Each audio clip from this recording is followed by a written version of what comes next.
vlog les filles, j'espère que vous allez bien. Franchement, comme vous venez de le voir, je viens de finir une séance de ménage qui m'a fait trop du bien. En fait, ça fait plusieurs jours, même plusieurs semaines quasiment, depuis qu'on est tous tombés malades à la maison, que j'avais pas fait de séance de sport.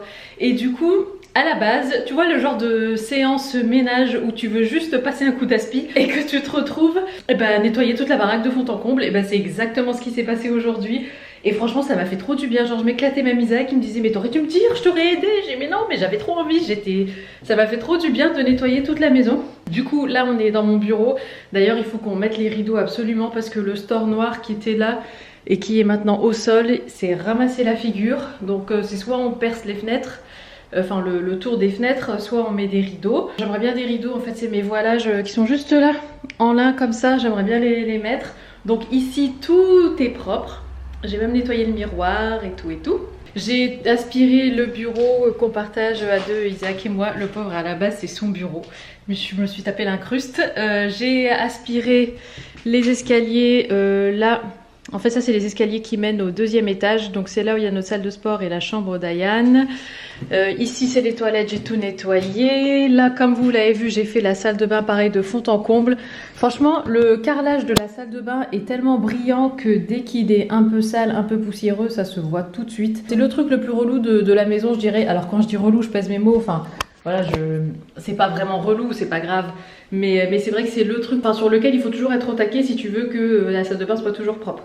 Donc voilà pour ça. Ici j'ai tout nettoyé, j'ai posé la petite serviette pour les mains juste là. Et là, si je vous montre ce passage. Alors ce passage, il faut savoir que c'est le passage qui mène donc à toutes les chambres. Et donc c'est le passage des escaliers. Et là en fait, il y avait tous mes pots de peinture pour mon bureau. Il y avait l'escabeau. Et ça faisait depuis qu'on avait fini de peindre, j'avais jamais pris le temps d'enlever tous ces pots de peinture. Et à chaque fois, tu sais, c'est le truc que tu passes devant, tu repasses devant. Un peu comme une pollution du cerveau. Enfin, tu vois, c'est le truc inconscient, mais à chaque fois que tu passes, ça te met les nerfs. Mais de façon subtile, mais tu vois, à chaque fois ça te touche comme ça t'affecte un peu. Et donc du coup là je me suis dit bon tu sais quoi, je vais en profiter pour tout descendre. Donc j'ai descendu tous les pots de peinture à la cave. Et donc là j'étais en train de regarder le vlog. Alors ça sera le vlog avant celui-là, donc le vlog de vendredi. Regarder un petit peu l'édition qu'Isaac a faite. Et du coup voilà, je regardais un petit peu la musique, le générique et tout ça. Et franchement vous avez été plusieurs à avoir remarqué le changement du générique. Enfin maintenant en fait c'est tout le temps le même générique et tout. Et ça c'est Isaac qui est à l'origine de cette idée. Et franchement je trouve que c'est une trop bonne idée à chaque fois d'avoir le même générique, la même musique. Bon bref, je trouvais l'idée géniale. Donc là ouais, j'étais en train de boire mon petit café. On part dans 10 minutes pour chercher Ayane à l'école. Aujourd'hui nous sommes jeudi. Et apparemment ce soir il y a de fortes chances que les régions donc Hauts-de-France et Île-de-France soient à nouveau confinées. On va regarder ça attentivement ce soir. Honnêtement je sais pas trop ce qui va être décidé, mais normalement samedi la maman d'Isaac devait venir et tout, et je me faisais une joie de l'accueillir. Pareil, Ayane se faisait une joie de dormir chez mes parents ce week-end. Et pareil, ça va peut-être être annulé, enfin voilà, j'en sais rien, mais en tout cas on va regarder ça attentivement comme je vous l'ai dit ce soir. Donc là je suis en train de manger les cookies, c'est les cookies qu'Ayane a fait, donc ceux-là les miens c'est des sans gluten, et il y a encore les restes, les autres cookies dans les boîtes que vous voyez juste là derrière. Donc voilà, donc je vais faire ma petite pause goûter, puis je vous reprends plus tard. Les filles, il est un petit peu plus tard dans la soirée. Oh, mince. Bon, j'ai fait des lasagnes, je viens d'ouvrir le four. Et en fait sur le paquet c'était écrit 40 minutes, mais je crois que 40 minutes c'est un peu trop. Mais bon c'est pas grave, c'est un petit peu roussi au dessus, ça sera bien coloré ma petite dame. Alors je vais sortir ça du four, je vous pose là 2 minutes. Regardez, vous voyez sur les bords c'est un peu cramé, mais bon c'est pas grave. Et pour la petite anecdote, en fait, normalement, moi j'adore les lasagnes, mais en fait j'avais pas de feuille de lasagne sans gluten.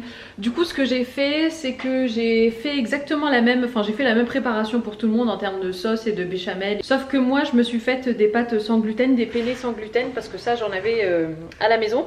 Et du coup je me suis faite mon propre petit plat comme ça, avec donc des penne sans gluten et puis la même béchamel et la même sauce. Comme ça je pourrais quand même savourer, avoir le goût, même si c'est pas exactement la même forme de pâte.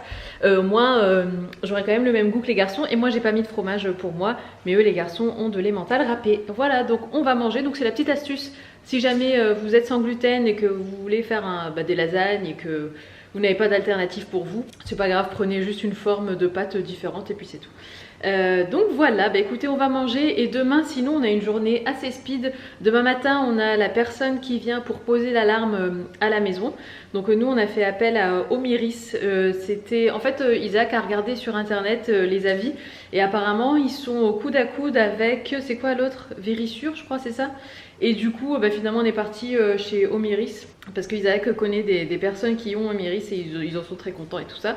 Donc en tout cas le service par téléphone est top, donc on verra bien comment ça se passe demain. Donc il vient pendant 3 heures ce monsieur pour nous mettre toutes les alarmes et tout. Ensuite demain après-midi on a été invité avec Isaac à un institut de beauté bio, donc je vous embarquerai avec nous. Et puis qu'est-ce qu'il y a d'autre à faire demain? Il y a un autre truc à faire demain, je me souviens plus. Bref, du coup demain ça va être une journée assez chargée, assez speed, donc mais bon, enfin je vous embarquerai avec moi un maximum. Les filles, c'est le lendemain et là, comme je vous l'ai dit hier, on va dans un institut de beauté. Alors c'est pas exactement un institut de beauté, c'est plutôt un concept store qui est situé à l'Homme. Donc pour celles qui sont de la région, je pense que vous connaissez un petit peu le coin. Et en fait, on a été, Isaac et moi d'ailleurs, gentiment invités par Rizlen. Donc Rizlen a ouvert ce concept store avec sa maman et donc il propose plein de produits. De toute façon, on va tout vous filmer, vous verrez bien. Mais donc Rizlen et sa maman proposent plein de produits bio, des marques vraiment naturelles, et elles proposent aussi du coup, parce qu'elles ont 2 salles de soins, donc elles proposent tout ce qui est vraiment soins esthétiques, donc épilation, soins, massage, et voilà. Et donc on est super contents Isaac et moi, franchement quand elle m'a proposé, je trouvais ça adorable, et donc bah, c'est pour moi un plaisir de vous en parler, et pourquoi pas de vous faire découvrir cette nouvelle pépite. Ah oui, et du coup quand même, point important, c'est que Rizlen, donc dans son institut ou son concept store, elle propose les vernis manucuristes, et vous savez à quel point j'adore ces vernis là, et donc elle m'a proposé aussi de faire une pose de vernis semi-permanent du coup manucuriste. Donc je suis bien contente parce que mes ongles sont dans un état, enfin c'est même mes mains carrément là elles sont à nouveau sèches depuis quelques temps et mes ongles sont carrément à l'abandon. Donc franchement quand elle m'a proposé ça, je lui ai dit mais oui merci, parce que j'en ai bien besoin.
De chez Boutique Essentielle et franchement c'était trop bien, tellement apaisant. Les massages étaient vraiment mais dingues. On est ressorti Isaac et moi de la salle de massage, on avait les joues gonflées, limite la trace de l'oreiller sur le visage et tout. Franchement c'était trop bien. Alors nous les personnes qui se sont occupées de nous, c'est Danae et Xenia, et franchement et franchement elles avaient des doigts de fée tellement douces et apaisantes, ça nous a fait trop du bien, et je pense que ça pouvait pas mieux tomber parce qu'avec le confinement qui commence ce soir à minuit, du coup bah, ça nous a fait vraiment du bien de couper un peu, comme quoi des fois il faut pas grand chose en fait pour se couper un peu de son quotidien, dans le sens où voilà faut pas forcément partir très loin et tout ça, mais juste se prendre du temps pour soi, et ben c'est toujours plaisant. Et donc pour la petite histoire, je sais plus si je vous l'ai raconté ici, c'est Rizlen et sa maman qui ont ouvert donc ce concept concept store. Et donc la particularité de leur boutique, c'est elles sont vraiment spécialisées dans tout ce qui est bio et naturel. Et ce que j'ai vraiment aimé, c'est que j'ai retrouvé toutes les marques que d'habitude je ne trouve qu'en ligne. Donc il y avait WAM Cosmétiques, il y avait Avril, il y avait Lily Lolo, il y avait vraiment toutes ces marques là que j'ai pas tendance à acheter parce que surtout pour du make-up, je trouve que c'est compliqué de se projeter quand on va comme ça en ligne sur un site internet pour essayer d'acheter du maquillage de manière générale. Et le maquillage naturel et de bonne composition, ben voilà, ça passe ou ça casse et tout, il faut tester. Et là du coup de savoir qu'il y a vraiment une boutique physique dans laquelle je peux aller, franchement c'est top. Donc si vous êtes de la région, donc sachez qu'elles sont à l'Homme, elles sont à côté de l'Intermarché et de l'Action. Ce que je vais faire, c'est que je vais vous mettre la page Instagram et leur site internet, comme ça si vous voulez jeter un petit coup d'œil. Et moi j'en profite pour remercier encore une fois Rizlen et sa maman et puis Xenia et Danae de s'être occupés de nous. Les filles nous voici rentrés. Ça a été un peu la course parce qu'il fallait ensuite aller chercher Ayane à l'école, il y avait des bouchons sur la route et tout. Mais là donc on est bien rentrés, on vient de finir de manger et je voulais vous montrer deux choses. Déjà mes ongles. Alors je sais pas si vous allez bien voir parce que ouais, si on voit quand même. Alors j'ai fait la couleur nude de chez Manucuriste en green flash pardon, donc en semi permanent. Franchement trop joli, c'est très naturel, mais ça fait des mains très soignées je trouve et des ongles aussi très soignés, très propres. Donc ça j'en suis bien contente. Et j'ai pris du coup des bougies. Parce que c'est vrai que le soir j'aime bien allumer des bougies, faire une petite ambiance et tout. Et j'avais plus de bougies pour ça. Du coup j'ai pris ces deux qui sont là. Alors il y en a une à la bois d'oud et ici c'est senteur santal. Et donc c'est de la marque Opa Arc. Je connaissais pas du tout. Et donc comme vous voyez c'est de la cire de soja. Et c'est des bougies qui sont fabriquées à Paris et franchement ça sent super bon. Donc, et ce que j'aime bien, c'est que regardez, c'est comme ça la mèche en fait. J'ai jamais eu des bougies comme ça, donc je sais pas à quoi ça ressemble une fois que c'est allumé. Je vais allumer avec vous. Qu'est-ce que ça sent bon, c'est une senteur de dingue. Et ici, qu'est-ce que santal. Oh là là, ça sent tellement bon. Enfin, vous me connaissez maintenant, je pense. Mais c'est vrai que c'est des senteurs que j'aime beaucoup. Il y en avait plein d'autres aussi. Il y avait aussi d'autres marques de bougies. Il y avait aussi ma jolie candle, je crois, c'est celle avec les bijoux à l'intérieur. Mais moi, c'est clairement le genre de bougie que j'aime. Même au niveau du packaging et tout, j'aime beaucoup comme ça. Donc voilà, donc je vais en brûler une. Je sais pas laquelle je vais faire. Elles sentent toutes les deux super bon. Et comme vous le savez, moi mon parfum c'est le Labo 33 en santal aussi. Labo 31 pardon en santal 33. Oh là là. Bon je vais faire santal je pense. Allez. Du coup, mon briquet magique. On dirait pas une baguette magique, franchement on dirait la baguette magique d'Harry Potter. Alors, je l'allume. Voyons voir ce que ça donne. Oh, trop bien. Oh, c'est trop joli. Ça fait une grosse flamme, c'est marrant. Oh, c'est dingue. Mais c'est trop beau, ça change. Bon, je vais mettre ça sur la table du coup. Les filles, regardez, le canapé n'est plus. On vient de le vendre sur Le Bon Coin, il est parti. Je suis contente parce que ça a fait une heureuse, je pense. Donc voilà, ça fait toujours plaisir quand c'est comme ça. Là, c'est le meuble télé qui reste. Donc je lui ai proposé, je me suis dit, bon, peut-être qu'elle a besoin d'un meuble télé, mais elle m'a dit que non. Je pense qu'on va le garder, je sais pas, soit on le garde pour le frère d'Isaac si jamais il est intéressé. Sinon, je le mettrai aussi en vente sur Le Bon Coin. C'est un meuble La Redoute qu'on avait acheté aux aubaines aussi de La Redoute du coup. Donc voilà, je pense dans tous les cas ça fera un heureux ou une heureuse. Sinon ici j'ai changé un petit peu la déco de la table basse. Donc là j'ai mis quelques feuilles, pas des feuilles mais des fleurs, enfin quelques tulipes. En fait c'est des tulipes qui se sont cassées au niveau de la tige quand j'étais en train d'arranger mon bouquet. Et du coup je me suis dit que j'allais les mettre dans un petit verre comme ça. Et puis ici ce que j'ai fait c'est que j'ai mis les tulipes dans une carafe, je trouve ça trop joli. Et mes roses en fait ça y est elles ont fané, donc je les ai mises à la poubelle. Et du coup voilà, les tulipes sont là dans cette jolie carafe.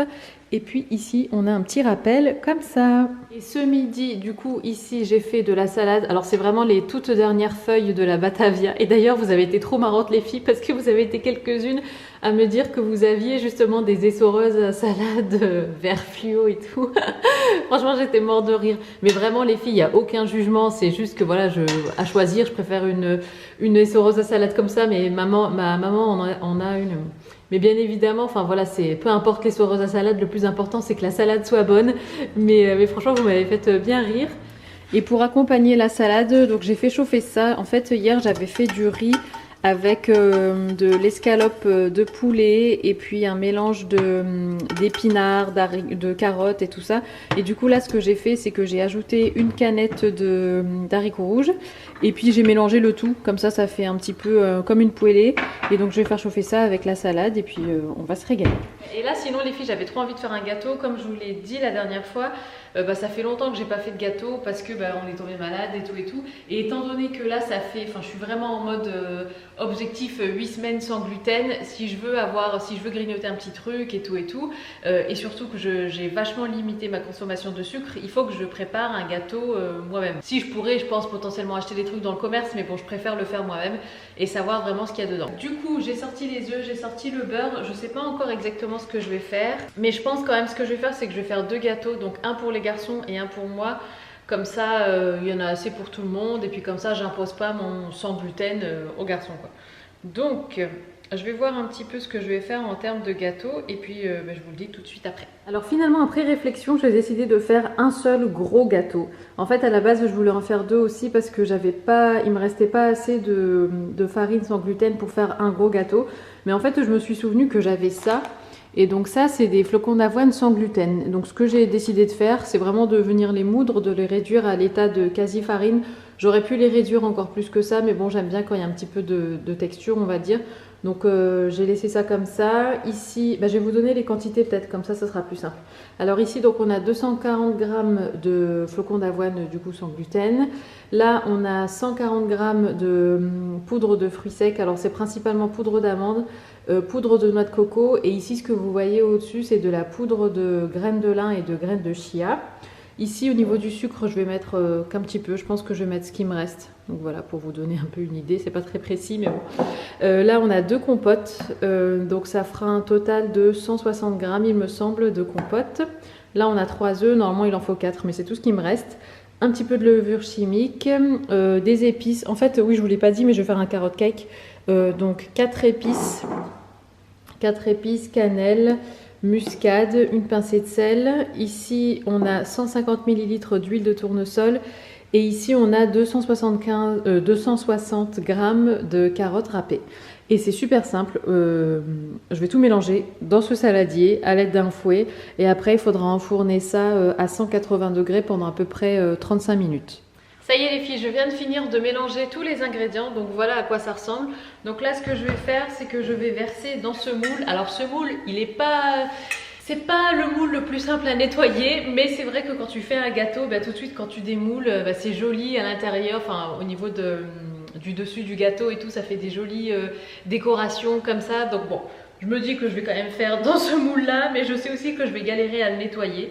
Donc je vais tout verser. En fait, étant donné que les flocons d'avoine ne sont pas réduits vraiment à l'état de poudre, c'est un petit peu plus compact, mais c'est bien imbibé en fait. C'est pas sec ni rien, mais c'est juste que c'est pas vraiment à l'état de farine. Est-ce que ça se voit que je suis en train de galérer là? Bon, du coup, vous voyez pas grand chose, mais pour moi, c'est plus pratique.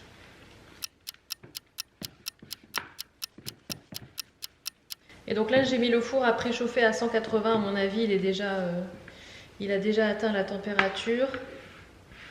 Et on va pouvoir se régaler avec ça. Ça sent trop bon les épices. Ça sent la cannelle et tout. Bon, je sais que la période de Noël et tout ça, c'est terminé. Mais j'avais envie d'un gâteau quand même. La cannelle, parce que j'aime bien la cannelle, tout simplement. Puis bon, il fait pas non plus hyper chaud encore, on n'est pas non plus au printemps. Même si d'ailleurs aujourd'hui c'est le premier jour du printemps. Mais j'aime bien les carottes cake. Après je dis carottes cake, mais c'est une recette, vous le savez, j'adapte souvent mes recettes. Je fais selon ce que j'ai dans les placards, je modifie des choses et tout. Donc c'est pas la recette du carotte cake classique. Mais ça sera quand même très bon. Bon, j'essaye d'aplatir un petit peu. Et ce que j'aime bien en fait quand on incorpore comme ça des légumes dans une pâte à gâteau, c'est que ça rend le gâteau tout de suite beaucoup plus moelleux, plus aéré et plus léger aussi. Voilà, je vais enfourner ça pendant 30 minutes et je vous retrouve après. Et voilà la beauté, ça sent trop bon. Isaac est descendu, m'a dit ça sent la cannelle et lui il aime pas la cannelle. Mais enfin il aime bien ma petite dose, donc j'en ai pas mis beaucoup dans le gâteau exprès. Mais voilà, franchement il est trop beau. Alors il est un petit peu, on va dire qu'il a de la texture. Mais j'aime bien, ça fait un côté un petit peu rustique peut-être, je sais pas trop, mais j'aime bien ce côté-là un petit peu gâteau imparfait. Et voilà, donc là ce que je vais faire c'est que je vais attendre qu'il refroidisse un petit peu, puis après je vais le démouler et je vous le montre. Ben, épique fail, parce que là, laisse tomber. Moi qui voulais un gâteau imparfait, alors là j'ai eu un gâteau limite raté. Bon, je pense qu'il sera vraiment bon, mais alors laisse tomber, quand j'ai voulu le démouler, ben le fond n'a pas voulu se décoller. Donc voilà l'état de ma couronne, mais bon c'est pas grave, je pense que ça va être super bon. En même temps j'ai pas attendu qu'il refroidisse, je l'ai fait tout de suite et je pense que ça c'est une grave erreur, mais c'est pas grave, il va être très bon quand même. Je vous confirme, le gâteau est super bon. Il manque peut-être un petit peu de sucre, mais ça va, c'est pas non plus hyper gênant. Et puis je pense aussi que tout doucement, il faut aussi habituer son palais à ce qu'il soit moins sucré et tout. Donc au début, je pense que c'est un petit peu... tu sens le changement, mais après tu t'y habitues quoi. Donc voilà les filles, et bien écoutez, je vais vous laisser ici, j'espère que ce vlog vous aura plu. En tout cas, sachez que pour moi, comme toujours, c'est un pur plaisir de partager mon quotidien avec vous. Je vous embrasse les filles, prenez soin de vous et je vous dis à très bientôt.